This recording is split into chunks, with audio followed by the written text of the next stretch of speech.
es muy importante que en los últimos años, en las últimas décadas, ha aumentado el número de cirugías y es en la obesidad. Uno de los tratamientos para la obesidad es la cirugía bariátrica.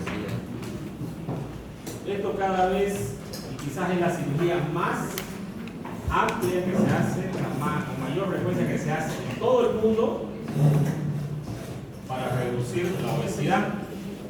Y cuando nosotros hablamos de una enfermedad como la obesidad, que es una enfermedad a nivel mundial, hablamos de una pandemia que no se ha ido y que cada vez en los países está aumentando más drásticamente el número de pacientes obesos. Y de hecho cualquiera de ustedes que quiera dedicarse a tratar pacientes obesos probablemente le va a ir bien, no le van a faltar pacientes.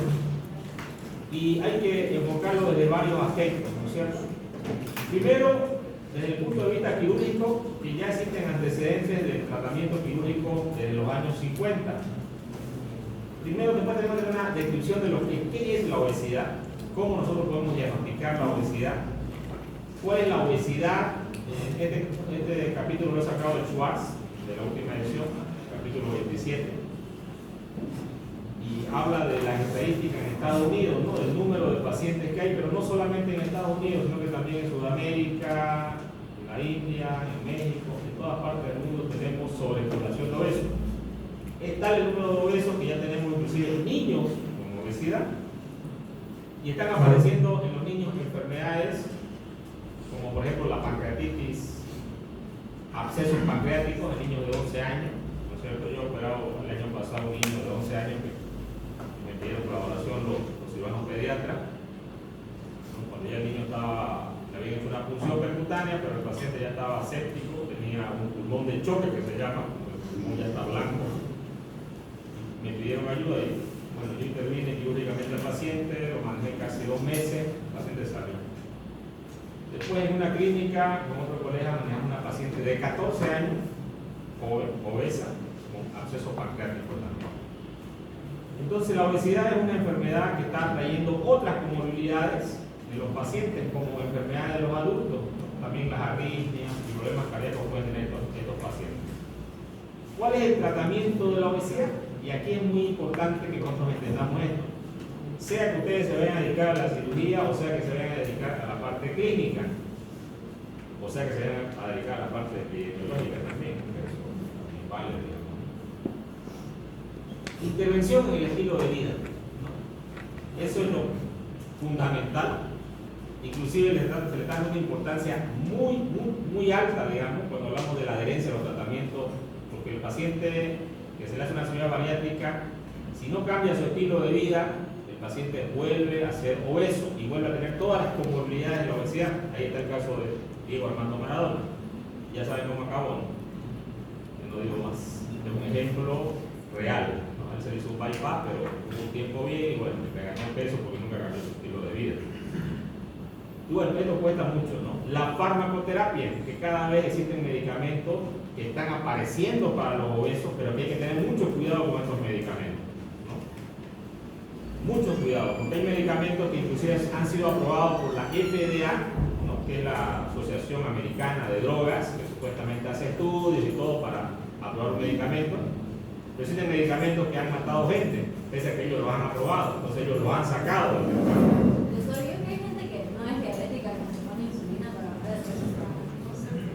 No, no es insulina, se ponen otra vamos a hablar de eso también. Es un análogo del glucagón lo que se pone.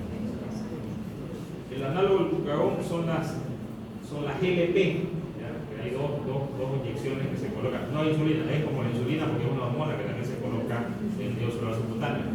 Y lo que produce en el paciente le produce inhibición del apetito, no tiene ganas de comer, come poco, y tiene el mismo efecto de la cirugía bariátrica en 12 meses de tratamiento. ¿Ya? Tiene el mismo efecto, pero eso es nuevo, digamos, ¿no? Y ya se está usando con buenos resultados. De todas maneras, cuando nosotros hablamos de cualquier tipo de tratamiento, nosotros hablamos de un tratamiento que nosotros instauramos con los pacientes y es nuevo, tenemos que tener un periodo de tiempo para estudiarlo, ¿no? Y ese periodo de tiempo son unos 10 años más o menos.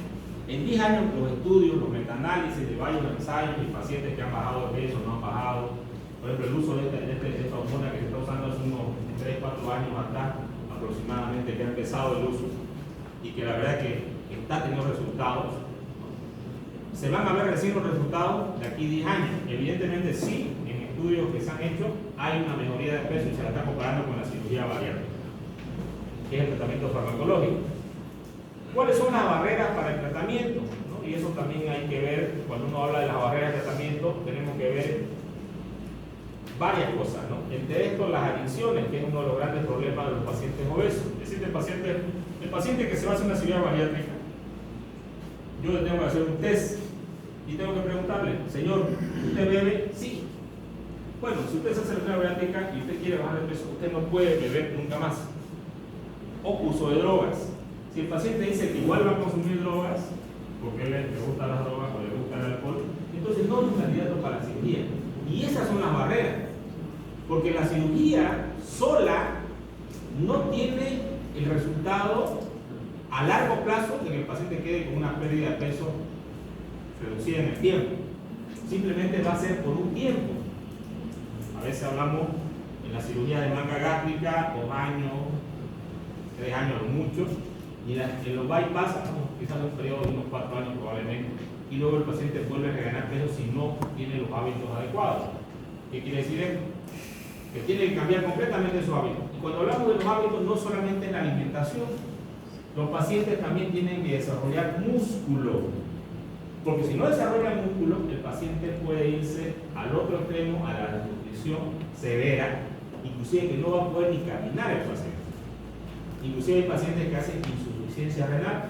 Tenemos complicaciones de la cirugía bariátrica, por eso que tampoco puedes hacer cirugía bariátrica a cualquier paciente. El médico tiene que, cuando hace una cirugía bariátrica, tiene que primero hacer una consulta con el psiquiatra para ver si el paciente tiene problemas conductuales de adicciones a droga, y muchos de ellos tienen adicción a la alimentación, también comen sin tener hambre, o tienen problemas psiquiátricos. Si yo no trato estos problemas psiquiátricos y solamente le hago la cirugía, el paciente no va a mejorar. Entonces es importante tener en cuenta estos aspectos.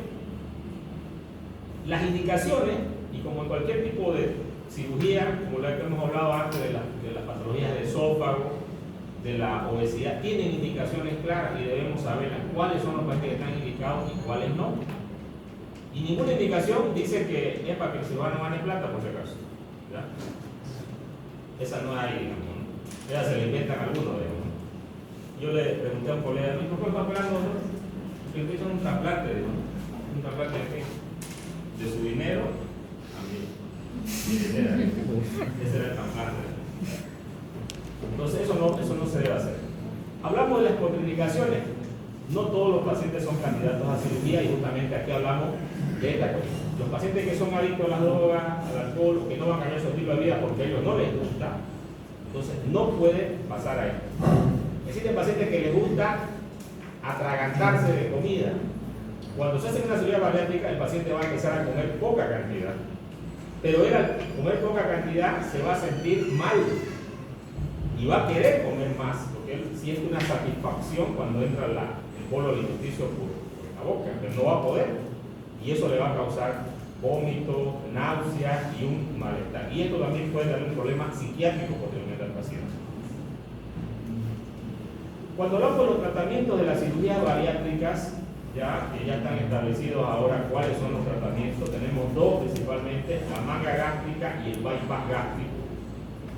Son las dos cirugías que se hacen. Al comienzo se empezaron con otra cirugía que vamos a ver en la historia, cuáles son las cirugías. Es importante la preparación preoperatoria del paciente.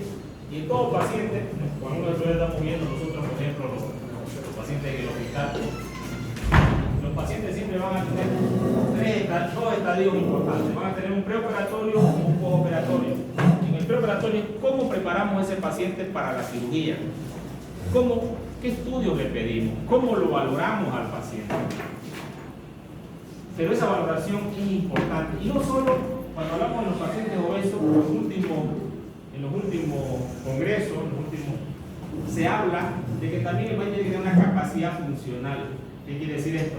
Que tiene que tener cierta actividad que el paciente tiene que hacer. Si el paciente no tiene esta actividad todavía, no puede ser operado. Por ejemplo, un paciente que no pueda levantarse de la cama y le cuesta inclusive respirar en la cama, y tenga que está todo el tiempo con un CPAP, se lo saca el CPAP nomás para comer, digamos. Estos pacientes tienen que hacer también un tratamiento con el fisiatra, que es el médico que va a hacerse cargo del ejercicio del paciente, inclusive durante meses atrás. A estos pacientes tiene que verlo el nutricionista, porque ustedes no crean que han nacido esos, tienen deficiencia de varias vitaminas, entre ellas la vitamina D, la vitamina C. Tienen que ser valorados también por el endocrinólogo, porque muchos de ellos, aparte de la diabetes, que es una enfermedad que pueden tener también hipotiroidismo o pueden tener otras enfermedades. Entonces, como ustedes ven, el manejo del paciente obeso es un manejo multidisciplinario. Y el cirujano es una parte muy pequeña de este tratamiento, muy pequeña.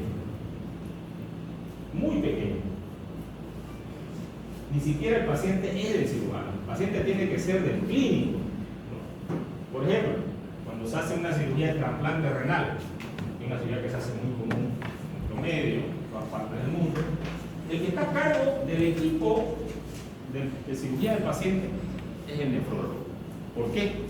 Porque él va a preparar al paciente para la cirugía y también le va a hacer seguimiento en el tiempo. Lo mismo el paciente obeso. El cirujano, ¿cuándo va a estar con el paciente? Cuando lo opere. Y de ahí, ¿quién tiene que seguirlo? El psicólogo, el nutricionista, el fisiatra. ¿Por qué este paciente puede perder masa muscular? A lo que si pierde esta masa muscular, el paciente tiene alta probabilidad de tener otras enfermedades e inclusive morir. Y es por eso que muchos pacientes que se hacen cirugía bariátrica, el índice de mortalidad, pese a que no tienen complicaciones de cirugía bariátrica, mueren a los años después de haber sucedido una cirugía bariátrica. Y justamente es por un mal seguimiento de los médicos que lo tienen que seguir. El paciente que se hace una cirugía de bypass necesita de por vida recibir vitaminas. De por vida. O sea, todos los días. Porque él tiene un síndrome de mala absorción que se lo está dejando el cirujano. Se les cae el cabello, algunos pierden el deseo sexual. O sea, hay muchas cosas, variantes, que son importantes en el paciente obeso.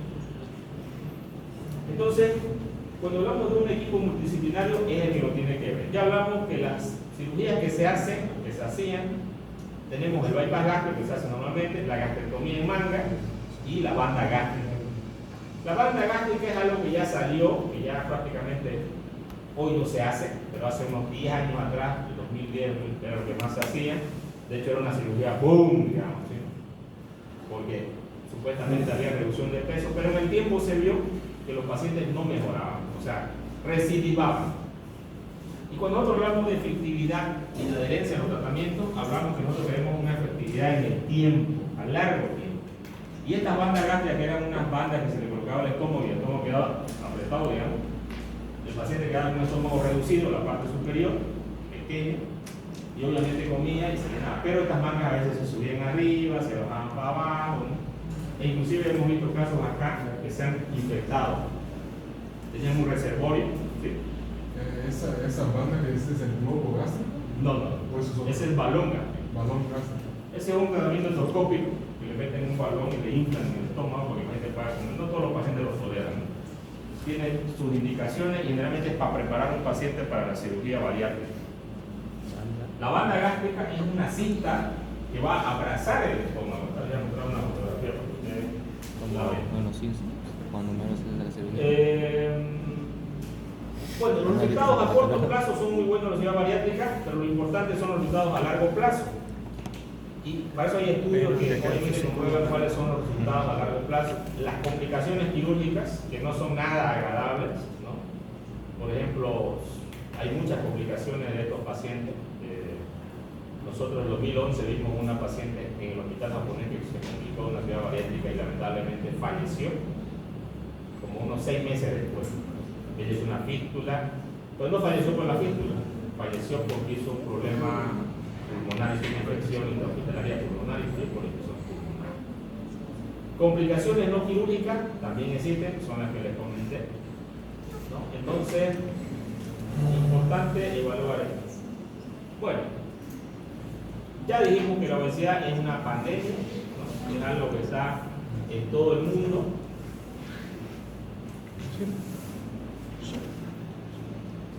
¿No? Es una pandemia, fíjense ustedes.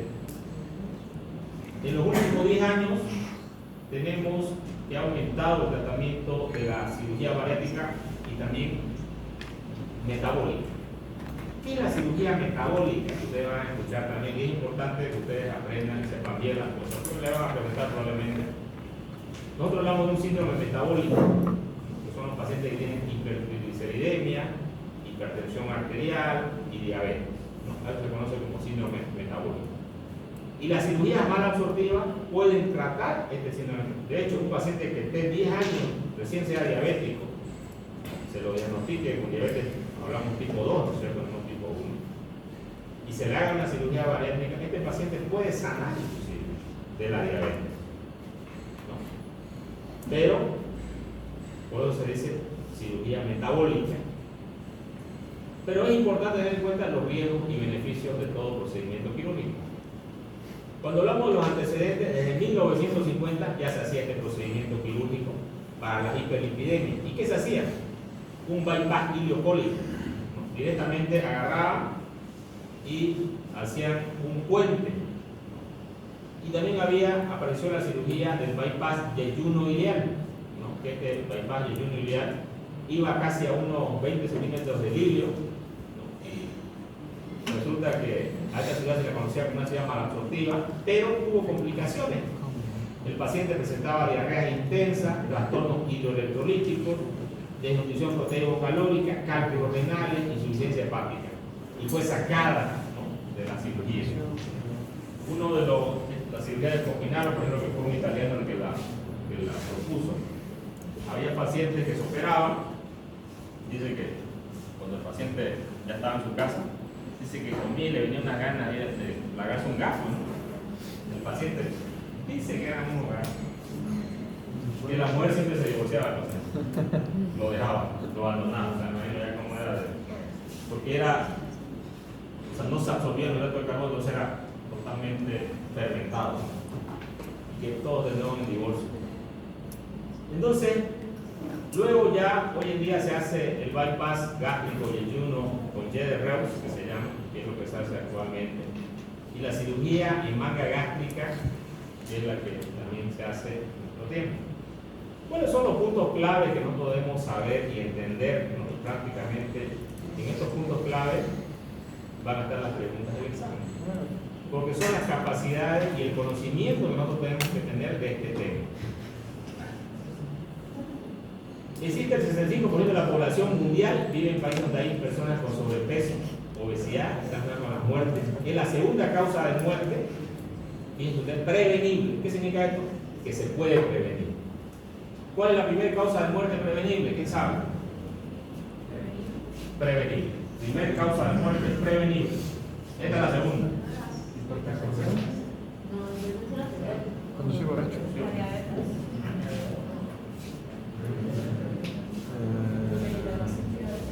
¿Ah?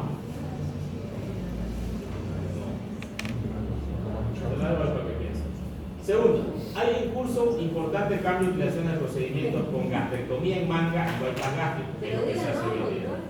¿No? ¿Qué hace con el curso? 3. Clasificación. ¿Cómo se clasifican estas técnicas? Tenemos las restrictivas y mal absortivas. En la manga gástrica lo que se reduce es el estómago y lo que el paciente puede tolerar solamente son 50 ml, un vaso 50 ml. Entonces 50 ml es un vaso muy pequeño, sería más pequeño que esto, por ejemplo, esto es más todavía. Y con eso se llena. Entonces se llama restrictivo. Y mal absortivo es cuando se hace un puente para que el alimento que normalmente va por el estómago, duodeno, yeyuno, ilio, va a pasar del estómago directamente al yeyuno, pero una porción de más de 1,5 metros. ¿Cuánto mide el intestino? 6 metros. En realidad no hay una medida exacta, ¿no? Puede ser entre 6, 7 y 8 metros. Eso depende ni siquiera del tamaño de la persona. Hasta ahorita se sabe por qué. Pero más o menos 1,5 metros y el ayuno no va a pasar el alimento por allá. Y va a pasar directamente al alimento más allá de 1,5 metros. A eso se conoce como mal absortivo. Porque esa parte del ayuno que tiene que absorber no va a absorber. Doctor, ¿esos son los motivos por los que se operan o cómo no entendí? No. Esa es la... ¿Cómo quedan los Esto es lo que pacientes? nosotros le hacemos a los pacientes en su cuerpo, la fisiología, para que el paciente reduzca de peso. Ya. Ok. Le reducimos el estómago y eso se conoce como restrictivo. Hacemos un bypass y eso se conoce como mal absortivo, ¿no? Gracias. O sea, es la fisiología como quiera el paciente. O sea, lo dejamos al cuerpo. 6. 5. Las operaciones de mala absorción son altamente efectivas, ¿no? Bajan el peso en la vejez. Pero la pérdida de peso duradera y mejoras metabólicas tienen mayores tasas de complicaciones quirúrgicas y considerables efectos secundarios nutricionales. Los pacientes sometidos a tales procedimientos requieren un seguimiento completo de suplementos nutricionales apropiados. Aquí faltó de por vida. Porque de por vida el paciente tiene que consumir estos suplementos nutricionales. 6. Grandes estudios observacionales a largo plazo de la cirugía bariátrica han demostrado una pérdida de peso duradera, una remisión de la diabetes y mejores niveles de los lípidos y una mejor supervivencia de la cirugía bariátrica. Aún no es claro los predictores específicos pre- y postoperatorios de estos resultados. Las complicaciones a largo plazo, los eventos microvasculares y macrovasculares son el resultado de salud mental y los costos. 7. Los datos de alta calidad establecidos claramente que los procedimientos bariátricos son más efectivos que las intervenciones médicas por los cambios de estilo de vida. ¿Será que es verdad? Sí, ¿no? Sí.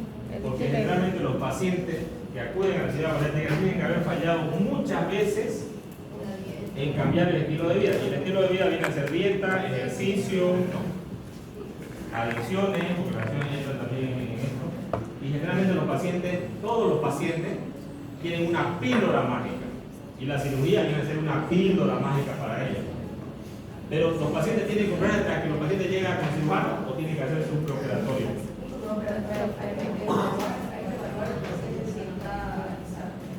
Hay que hacer inclusive reducir de peso al paciente. Sí.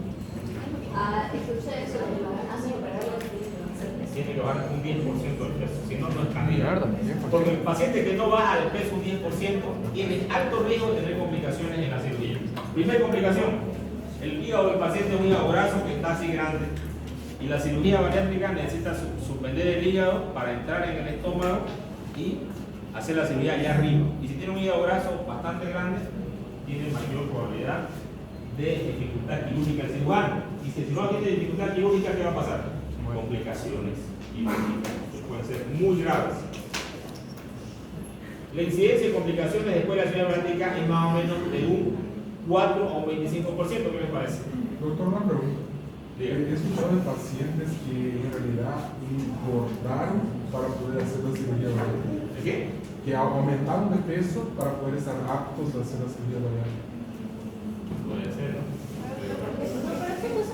Tenés que subir de peso para tener una liposucción, porque tenés que estar en Para llegar a ese rango de la persona que engorda, para poder hacer el bypass. Ajá. Me parece absurdo. Pues debe ser, ¿no? Porque la verdad que nunca he escuchado eso. Una sería el paso. Una sería el paso. Solo vi mórbido. Los datos de alta calidad han establecido claramente Doctor los Lozada, procedimientos bariátricos que son superiores al cambio de estilo de vida. Porque un cambio de estilo de vida, ¿cuánto tiempo dura? Supone que para siempre. Para siempre. Y generalmente los pacientes no quieren hacer, o sea, engordaron en 20 años, pónganle, y quieren envejecer en una semana. No va así la cosa, ¿no? Tienen que envejecer en 10 años también. Entonces, generalmente son, ellos lo abandonan y piden la cirugía. Pero las complicaciones son muy altas, hasta un 25%. Las áreas y las características de cada paciente deben ser individuales cuando hay una complicación de cirugía bariátrica. Las áreas emergentes en la cirugía bariátrica incluyen el uso de dispositivos para lograr una pérdida de peso intermedia y la cirugía bariátrica en adolescentes y el aumento de la necesidad de procedimientos bariátricos de reducción y conversión. ¿Sí? Una pregunta, un paciente, por ejemplo, que fue recién diagnosticado con cáncer y es obeso, ¿puede No. realizarse la cirugía? Es contraindicado. Se podría poner válvula. ¿Con cáncer o aquí? Ah. ¿Para qué? Para valer. Quería feliz, ¿vale? Igual lo van a tener. Quería feliz, lo mismo. Tiene cáncer. Si tiene cáncer, la inmunosupresión. El valor gástrico Bueno, no para todos los hacer pacientes lo toleran, por si acaso. Sí. Hay una intolerancia. Pero igual que tiene cáncer, van a tener.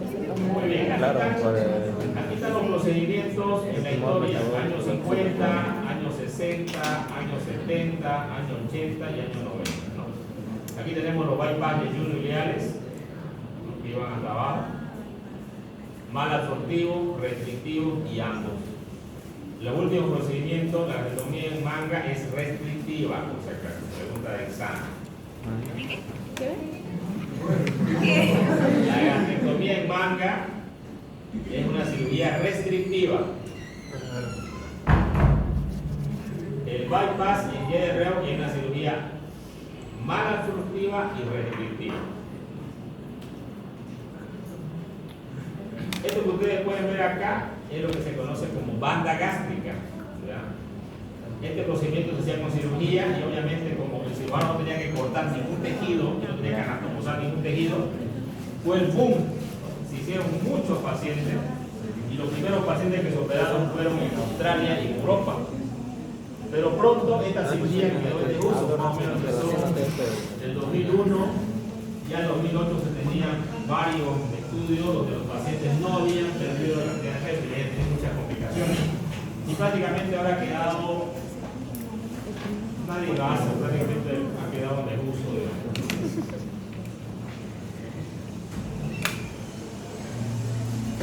Bueno, aquí está lo que preguntaba la compañera. Nosotros tenemos dos hormonas importantes que también se pregunta de examen.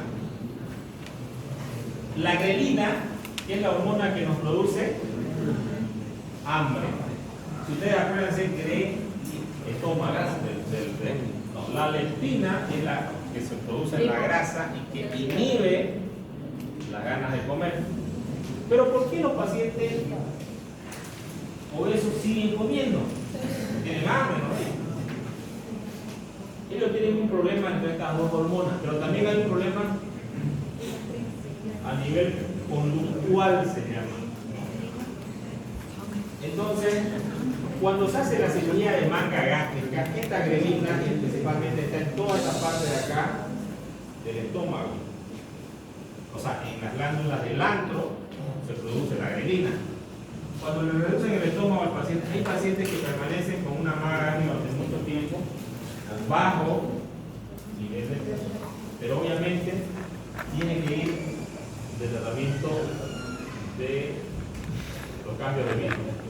El GLP es lo que hablamos de que son los péptidos similares al glucagón, que son el 11-pi, que son las que se colocan y que ahora justamente se está usando mucho, porque todo el mundo ya más o menos sabe cómo se usa y te pinchas así nomás y no es así, digamos. Cuando uno se hace un tratamiento correcto, o te lo hace el endocrinólogo, o te lo hace el médico internista, o te lo hace el nutriólogo, pero ahora ya está, como se dice, todo el mundo quiere hacer esto, ustedes, los estéticos ya quieren meterle hasta la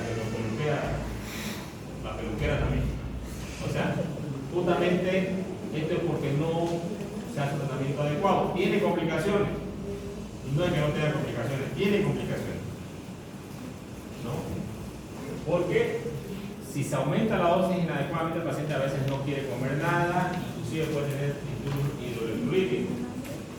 Y como es una hormona, todavía no se ha estudiado las otras desventajas que tenga, que se va a saber en el tiempo. Pero ya ahora se ha estudiado, por ejemplo, que tiene 1% de poder producir un cáncer de tiroides. Discúlpeme, si tienen 1%, yo no quisiera ser el 1% de esos pacientes, ¿no? O quisiera ser. Y quisiera ser el 4 o 25% de los pacientes de ciudad bariátrica, tampoco, digamos, ¿no? Entonces, ¿qué es lo mejor a largo plazo? Inclusive que en los congresos de ciudad bariátrica se habla, cuando se presentan casos allá, vienen brasileños, vienen mexicanos, operan muchos pacientes de ciudad bariátrica, pues ya se hace mucho más que acá, obviamente, la producción es más intensa. Ellos hablan de tratamiento con la nutricionista. O sea, al final, volvemos volvemos a los principios. Cambio de estilo de vida. El cambio de estilo de vida es mucho más importante, y el cambio de estilo de vida depende de cómo el médico le haga o le cambie el chip al paciente, digamos. ¿Los médicos podemos cambiar el chip a un paciente? Sí, podemos cambiarlo. Si sabemos explicarle bien la enfermedad. Si le explicamos las complicaciones que el paciente puede tener. Y eso va a depender de cómo nosotros sepamos de la enfermedad y sepamos las complicaciones. Podemos cambiar drásticamente a estos pacientes. Aquí ustedes tienen un cuadro que habla de 2006, 2007, 2008, 2009, 2010 hasta 2013, y ven con la banda gástrica mutable, por ejemplo, que ha ido disminuyendo su uso, cada vez menos, ¿no? Hasta 2013. Prácticamente ahora que estamos en 2023, cero. Sin embargo, la cirugía que sí tiene efecto duradero a largo plazo, que es el bypass gástrico en YDRO, ha ido ascendiendo en el tiempo. Aquí en este cuadro claramente ustedes pueden ver la evolución que ocurre en una cirugía cuando el tratamiento es efectivo, ¿cierto? En el tiempo, cómo va aumentando. Acá nosotros podemos ver cuáles son los tipos de cirugías que se hacen. La manga gástrica, ¿no? En inglés el link gástrica, que queda un pequeño reservorio. Todo esto que tienen acá va a salir del paciente, y es lo que tiene la grelina. Entonces, la ansiedad que tiene el paciente por la absorción de grelina va a disminuir. Doctor, no entiendo esa de la Y de producto. Ya, eso se le explico. Aquí tenemos dos asas. Esta de acá es una asa alimentaria, en vez de come y alimenta venir por acá, ¿sí? Ajá. Y esta asa de acá se llama asa iliopatráquea. Eso está desconectado ya del estómago. Pero acá, ¿qué va a haber? Está el páncreas y está el árbol biliar, ¿no es cierto? Y hay una secreción pancreática y biliar de ¿cuánto? Pregunta de examen. 2 litros. ¿Cuánto secreta el páncreas? ¿Cuánto secreta la secreción biliar en 24 horas? Aproximadamente entre 800 a 1000 y el otro por 800 a 1000, son 2 litros, ¿cierto? Entonces, en total las dos son 2000 más o menos, ¿no? Secreción biliopancreática. Por eso, a esta asa que ustedes ven acá se considera asa biliar o asa biliopancreática. Y esta asa acá se considera asa alimentaria. ¿Y por qué se llama Y de Reus? Porque fíjense la forma de la Y o no es forma de Y.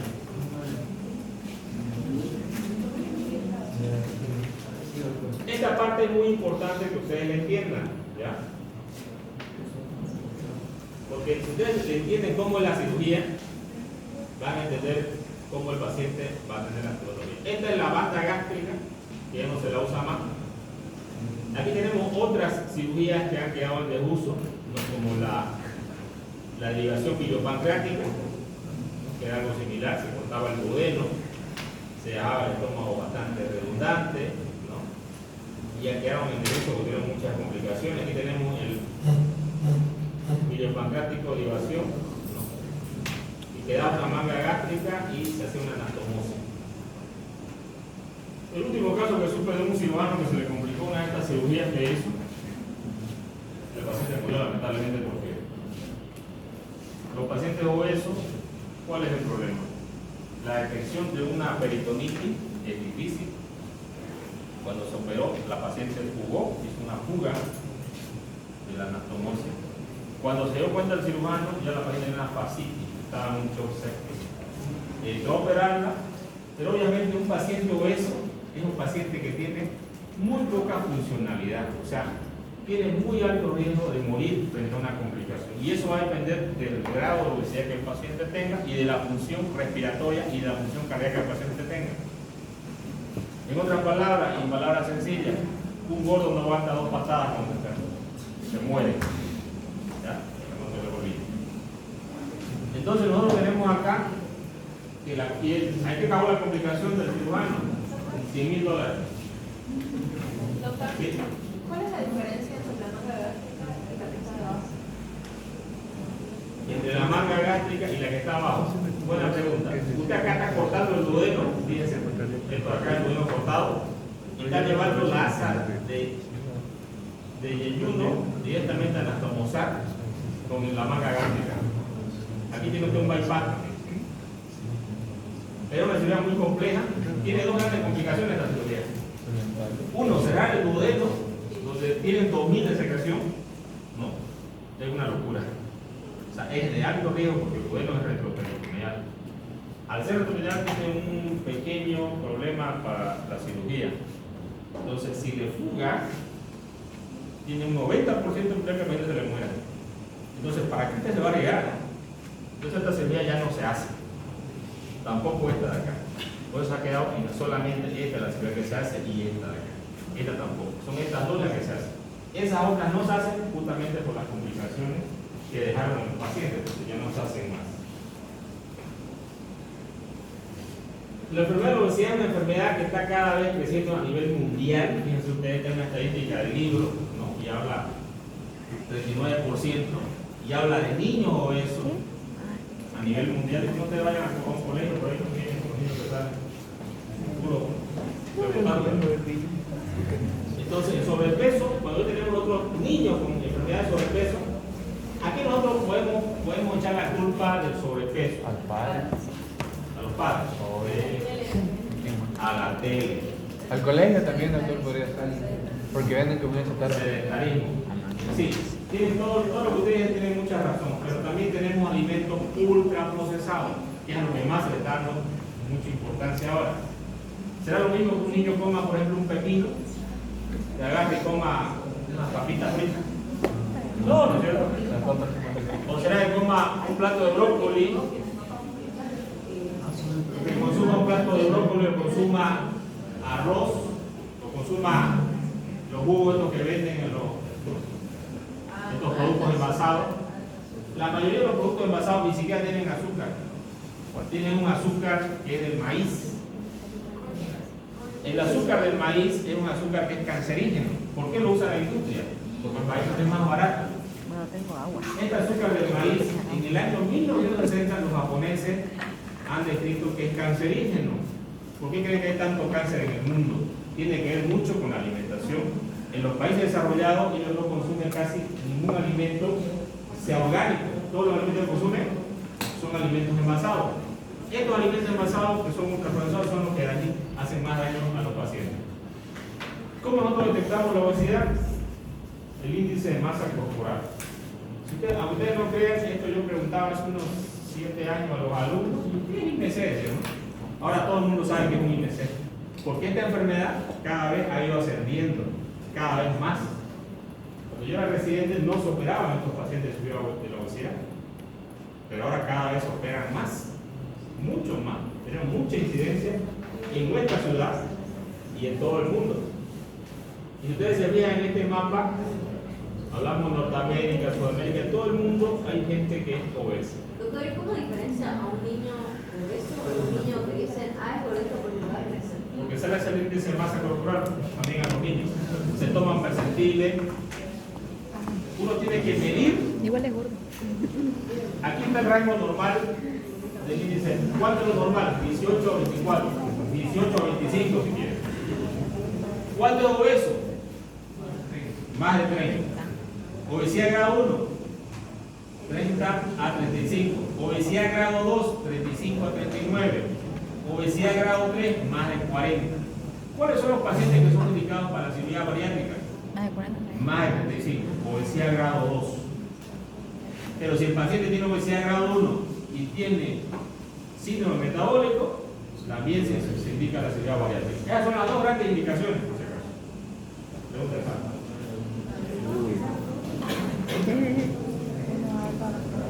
¿Puede repetir, doctor? ¿Era obeso clase 2 y síndrome metabólico? Ya. Escuchen. ¿Qué pacientes están indicados para la cirugía bariátrica? Son dos pacientes grandes, ¿no? Tenemos el paciente que está por encima del 35 de IMC, y vendría a ser, se le hace un bypass, ¿no? Obviamente lo que están acá también. Y los pacientes clase 1 que tengan síndrome metabólico. ¿Cuál es el síndrome metabólico? Hipertrigliceridemia, diabetes mellitus tipo 1, ¿no? Hipertensión, bien, hipercolesterolemia. ¿Ya?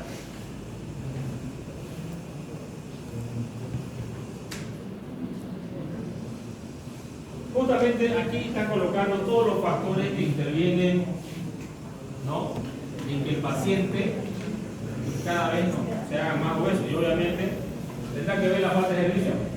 Sí. ¿Somos sedentarios o no? Somos, el sedentarismo es una de las principales causas, pero también pueden haber factores ambientales y también pueden haber factores genéticos de la obesidad. Y los dos síndromes genéticos pueden aparecer en estos pacientes. Entonces, el procesamiento de los alimentos es uno de los principales, como está acá, ¿no? Y la causa y la etiología de la obesidad es multifactorial. ¿Qué significa eso? Muchos factores. Yo les pongo una pregunta, por ejemplo, ¿cuál es la causa de la obesidad? ¿Cuáles son los factores? Genético. Bueno, acá nosotros tenemos dos caminos, ¿no es cierto? Este es el camino saludable, donde se consumen alimentos orgánicos, y este es el camino insaludable, donde se comen hamburguesas, pizza, no sé qué más comen. Iba. Entonces, si quiero mejorar a un paciente, tengo que primero tratarlo de su enfermedad conductual. La prevalencia que existe de esta enfermedad a nivel mundial cada vez está aumentando más. Y obviamente en los países desarrollados tenemos mucha gente obesa. Causas de la obesidad. Aquí tenemos algunos factores genéticos y ambientales. Cuando hablamos de los factores genéticos que puede tener la persona,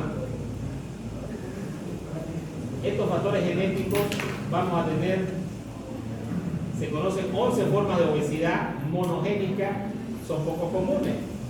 Entre ellas tenemos la deficiencia de los receptores de leptina y melacartonina, que se expresan en el hipotálamo y son tan involucrados en la regulación de la homeostasis de la energía. La mutación heterocigótica en el gen receptor melanocortina 4 son las causas en la actualidad. Entonces, esta es una obesidad que viene a ser genética, pero como ustedes ven en los casos, tenemos solamente un 2 a 5% de los niños con esta obesidad causa genética. Generalmente lo otro van a ser factores ambientales, como el alto consumo de alimentos procesados, ¿no? Alteración en el gasto energético y también un aumento del control del apetito y la ingesta de alimentos que limita el grado de pérdida de peso y se asocia a programas de ejercicio.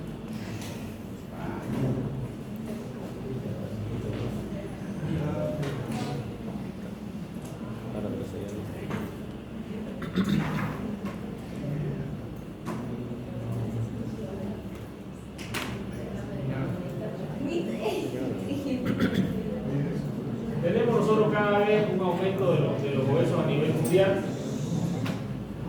Y aquí, ¿qué es lo que sucede? Tenemos nosotros las células adiposas. Cuando hablamos de un paciente obeso, tiene gran número de células adiposas y también tiene células adiposas que están aumentando de tamaño. ¿Para qué se forman las células adiposas en el cuerpo de una persona? Para dar energía. Reserva de energía, ¿no? Es reservorio de energía. De hecho, un paciente obeso, si hubiera una hambruna, que va a sobrevivir. Tiene bastante reserva de calorías.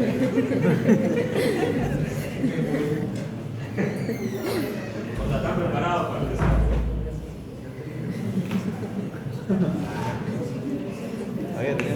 Los problemas médicos actuales de los pacientes con obesidad son muchos, ¿no? Aquí ustedes tienen, por ejemplo, el cáncer, la obesidad, también. Por ejemplo, enfermedades del corazón. Sabemos que los pacientes producen hipertensión crónica. La hipercolesterolemia produce infarto de miocardio, ¿no? En el mundo se hacen muchos, se colocan muchos stents. Esterilidad. Esto por trastornos hormonales, porque ya que la grasa en los varones produce mucha cantidad de estrógeno, digamos. y ellos inclusive pueden feminizarse, ¿no? Las úlceras, que pueden haber úlceras de culto en aquellos pacientes que no puedan ya caminar, ya en un estado donde ya no pueden caminar. Las lumbalgias, ¿no? Por el sobrepeso de la barriga, cálculos biliares, colesterol alto, presión alta. Todos estos factores, y de repente probablemente algunos más que no estamos citando acá, son los factores de la obesidad. Y en el tiempo, un paciente obeso tiene menos probabilidad de sobrevivir. De hecho, pueden hacer muchos tipos de cánceres, entre ellos en las mujeres el cáncer de endometrio, el cáncer de mama, el cáncer de ovario, en los hombres el cáncer de próstata, el cáncer de hígado, de vesícula y riñón. Son cánceres que están asociados a los pacientes con obesidad.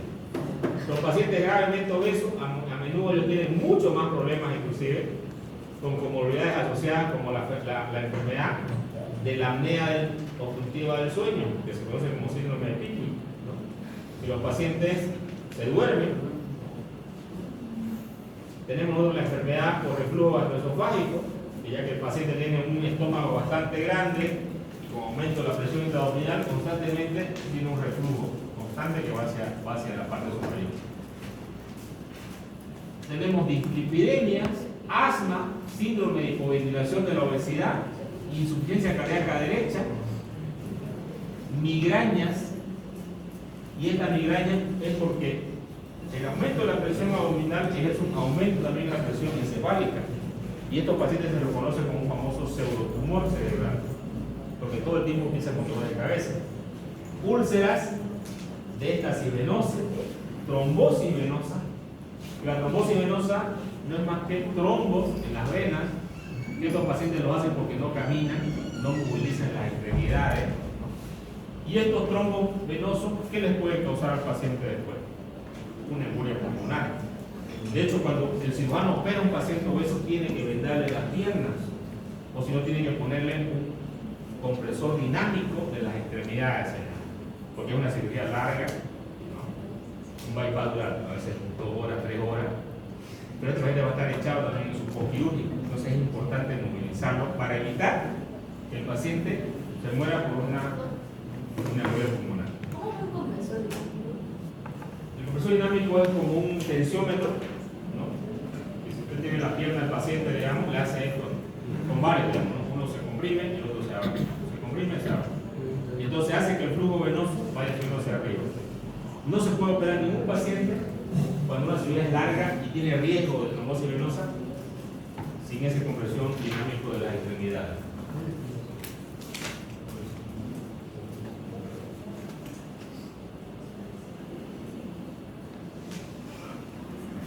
¿Cuáles son los efectos metabólicos de la enfermedad? Tenemos varios factores metabólicos, entre ellos vamos a tener tejido adiposo, ¿no? Va a haber hipertensión diagnosticada frecuentemente en estos pacientes. Estos pacientes también van a tener, o así como engordan por fuera, también engordan por dentro y lamentablemente tienen problemas para dormir adecuadamente. Entonces ellos no duermen adecuadamente porque tras que se echan, empiezan a roncar.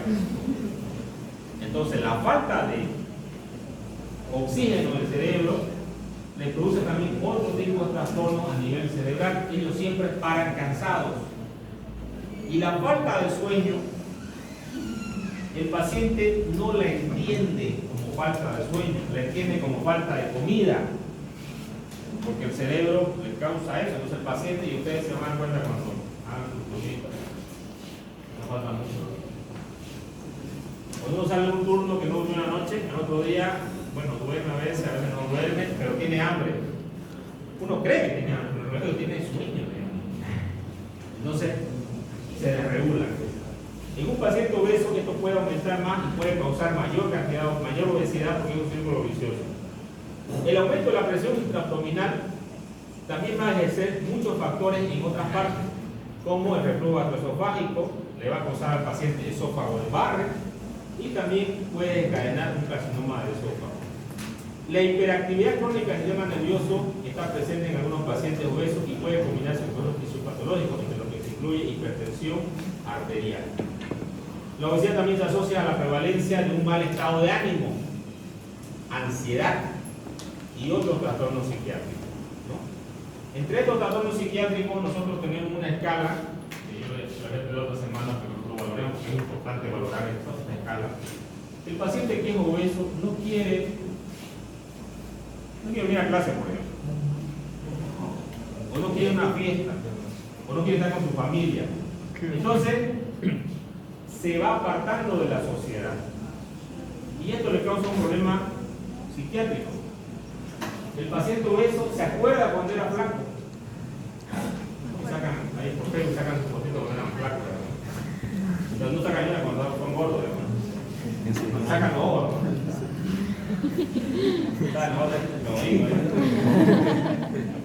Ahí para abajo nada, ¿no?